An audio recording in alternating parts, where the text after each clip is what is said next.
Useasti hieman vertailemalla on mahdollisuus saada monipuolisempia laitteita omaan uuteen keittiönsä. Keittiöremontti on monelle perheelle ajankohtainen asia.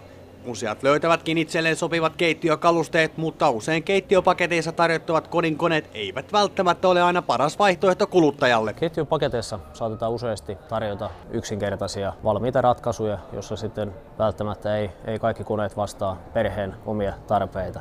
Ja myös valmiin paketin hintojen vertailu on hieman vaikeampaa, jos siihen on yhdistetty sekä kalusteet että keittiökoneet. Yhä useampi on alkanut kiinnittää valintoja tehdessään huomiota siihen, minkälaiseen käyttötarkoitukseen kodinkoneet keittiössä sopivat. Koneet kannattaa tosiaan kartoittaa huolella ja miettiä ihan oman perheen kesken, että mitä kaikkea siellä keittiössä sitten olisi tarkoitus näillä laitteilla tehdä. Ja sitä kautta miettiä sitten keittiön sijoitusta, ergonomisuutta, lapsiturvallisuusasioita.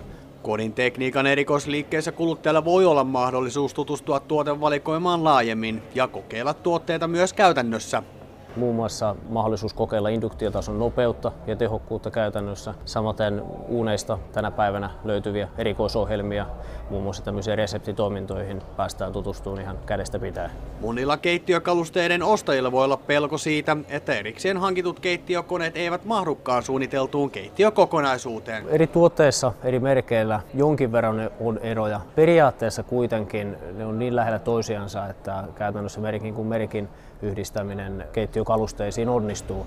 Keittiökoneiden hintaviidakko on valtava ja kuluttajan voi olla hankala tehdä vertailua, mutta ostopäätöstä tehtäessä on hyvä muistaa muutama käytännön vinkki. Kauppaa kannattaa hieroa varmasti noin kuukausi ennen lopullista toimitusaikaa. Näin pystytään varmistamaan, että saadaan varattua tarvittaessa myös tämmöiset hieman erikoisemmat ja mahdollisesti pidemmän toimitusajan vaativat tuotteet